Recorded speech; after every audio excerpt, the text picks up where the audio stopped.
Hi friends, நான் கார்த்திக். ஏற்கனவே நான் பிஹெச்பியில் உங்களுக்கு இமெயில் வெரிஃபிகேஷன் லிங்க் அப்படின்ற ஒரு டாபிக் பற்றி சொல்லிகிட்டு இருந்தேன். இடையில கொஞ்ச நாளாக அதோட கண்டினியூஷன் வீடியோ செகண்ட் பார்ட் போட முடியாமல் இருந்துச்சு. இன்றைக்கி உங்களுக்கு அதோட செகண்ட் பார்ட் ஒரு ஃபுல் கோடிங்கோடு நான் கொடுக்குறேன் நான் இன்றைக்கி. ஓகே, ஃபஸ்ட்டு நான் ஒரு ஃபார்ம் டிசைன் பண்ணியிருக்கேன். அந்த ஃபார்ம் வந்து யூசர் நேம், பாஸ்வேர்ட், அப்புறம் பாஸ்வேர்டை வந்து திரும்ப என்ட்ரு பண்ண சொல்கிறேன், இன்னொரு ஃபீல்டு, அப்புறம் இமெயில் அட்ரஸ். இந்த 4 ஃபீல்டை இன்புட்டாக வாங்கிட்டு இப்போ பாருங்கள், நான் யூசர் நேம் கொடுக்குறேன் Karthikeyan, password pass 123, pass 123, email address box@gmail.com. Okay, இதை கொடுத்துட்டு சப்மிட் அப்படின்னு கொடுத்த உடனே எனக்கு என்ன சொல்லுது அப்படின்னா, kindly check your email and click the verification link please. இப்போது எனக்கு என்னோடய இமெயில் அட்ரஸ்க்கு ஒரு வெரிஃபிகேஷன் லிங்க் வந்திருக்கு. இதுதான் அந்த லிங்க். பார்த்தீங்களா, techtamil.com/playground/email/ அதுக்குள்ளே அந்த ஸ்கிரிப்ட் இருக்குது. வெரிஃபைட் பிஹெச்பியில் கீ அப்படின்னு போட்டு இந்த இமெயில் எனக்கு வந்திருக்கு. இப்போ இந்த லிங்க்கை நான் கிளிக் பண்ண உடனே your account has been activated அப்படின்னு எனக்கு ஒரு மெசேஜ் சொல்லுது. இதை நான் எப்படி கோடிங்கில் எழுதியிருக்கேன் அப்படின்னு சொல்லி நான் ஒரு ஸ்கிரிப்டை உங்களுக்கு நான் இப்போ எக்ஸ்பிளைன் பண்ணுறேன்.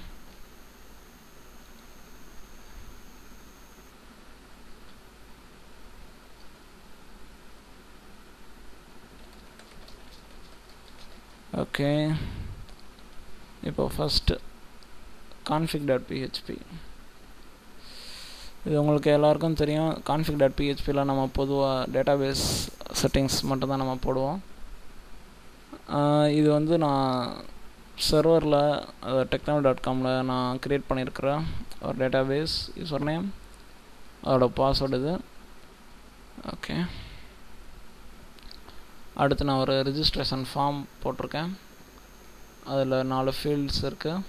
அதோட HTML கோடு தான். அது எல்லாமே ஃபுல் அண்ட் ஃபுல் register.php அப்படின்ற ஸ்கிரிப்டில் இருக்குது.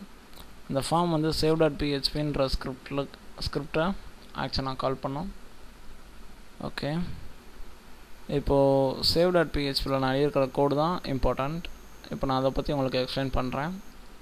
அதோட ஃபஸ்ட் லைனில் நான் config.php இன்க்ளூட் பண்ணியிருக்கேன். இது எதுக்கு அப்படின்னா, நம்ம டேட்டாபேஸ் கனெக்ஷனை நம்ம இனிஷியேட் பண்ணுறதுக்காக.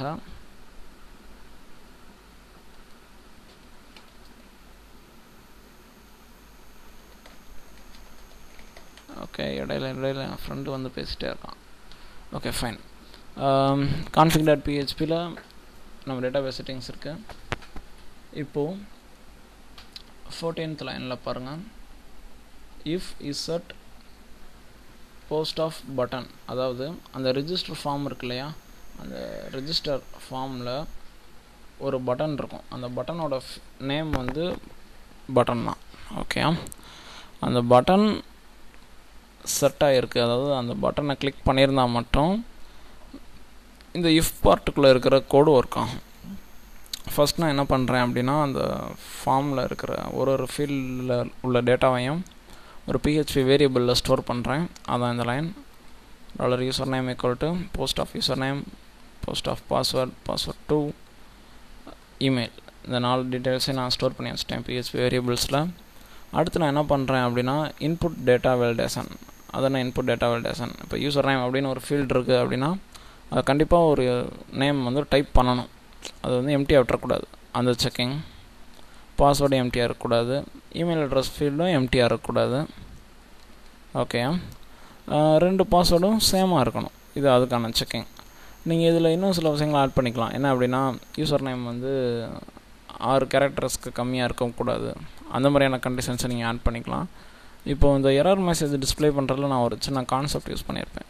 என்ன அப்படின்னா, அப்படின்னு ஒரு வேரியபிள் வச்சுக்கிட்டு அதை ஃபஸ்ட்டு 0 அப்படின்னு செட் பண்ணிடுவேன். சப்போஸ் இந்த ஏதாவது ஒரு டேட்டா வேலிடேஷன் கேஸ் வந்து ட்ரூ ஆயிடுச்சு, அதாவது யூசர் நேம் எம்டியாக இருக்குது, இல்லை பாஸ்வேர்ட் ஃபீல்டு எம்டியாக இருக்குது அப்படின்னா, இந்த இஃப் பிளாக் வந்து ஒர்க் ஆகும். ஓகே. அப்போ என்ன ஆகும் அப்படின்னா இந்த ERன்ற வேரியபிளில் ஒன்று இன்க்ரிமெண்ட் ஆகும். ஸோ ER வந்து 0வை விட எந்த வேல்யூவாக இருந்தாலும் என்ன அர்த்தம்னா ஏதாவது ஒரு எரர் இருக்குதுன்னு அர்த்தம். இப்போ ER எப்பயுமே 0வாக இருக்குன்னா என்ன அர்த்தம்? எந்த ஒரு எரருமே இல்லை, இன்புட் டேட்டா எல்லாமே கரெக்டுன்னு அர்த்தம். ஸோ ER வந்து ஒரு இடம் இன்க்ரிமெண்ட் பண்ணுவேன் ஒரு எரரை கேட்ச் பண்ணும்போதும் MSG அப்படின்ற ஒரு வேரியபிளில் அந்த யூசர் ஃப்ரெண்ட்லியான ஒரு எரர் மெசேஜை நான் உள்ளே வச்சுக்கிறேன். நான் please enter user name, please enter password, both passwords must be same. So இதெல்லாம் நான் பண்ணுறேன். அதுக்கு அடுத்து நான் என்ன செக் பண்ணுறேன் அப்படின்னா கொடுத்துருக்கிற இமெயில் அட்ரஸ் கரெக்டான ஃபார்மெட்டில் இருக்கா. நம்ம எல்லாருக்கும் பொதுவாக தெரியும் இமெயில் அட்ரஸ்னால் எப்படி இருக்கணும், ஏதாவது ஒரு அக்கௌண்ட் நேம் இருக்கணும், அதுக்கடுத்து ஒரு @ இருக்கணும் கண்டிப்பாக, அடுத்து ஏதாவது ஒரு டொமைன் நேம் இப்படி இருக்கணும். இப்படி இருந்தாலும் ஒரு இமெயில் அட்ரஸ். சும்மா யூசர் யாராவது வந்து இப்படி டைப் பண்ணி வச்சுக்கிறாங்கன்னு நாங்கள் இமெயில் ஃபீல்டில் இது ஒரு இமெயில் அட்ரஸா, இது கண்டிப்பாக இது ஒரு இமெயில் அட்ரஸ் இல்லை. ஸோ இதை கண்டுபிடிக்கிறதுக்கு நம்ம Perl ரெகுலர் எக்ஸ்பிரஷனை யூஸ் பண்ணி சில கண்டிஷன்ஸ் போடுறோம். நம்ம என்ன கண்டிஷன் அப்படின்னா ஃபஸ்ட்டு Perl ரெகுலர் எக்ஸ்பிரஷன் புரிஞ்சுக்கிறது கொஞ்சம் காம்ப்ளிகேட்டடாக இருக்கும். ஏன்னா பார்த்தீங்கன்னா அந்த டெக்ஸ்ட்டே ஒரு வித்தியாசமாக இருக்கும். நான் உங்களுக்கு சிம்பிளாக சொல்கிறேன். நான் என்ன அப்படின்னா ஒரு @ உங்களை போட்டிருக்காங்களா, அந்த @ முன்னாடி என்ன வேணாலும் வரலாம், ஆனால் அது கண்டிப்பாக A to Z இருக்கணும், 0 to 9 இருக்கணும். அதோடு சேர்த்து _ வரலாம், ஹைஃபன் வரலாம்.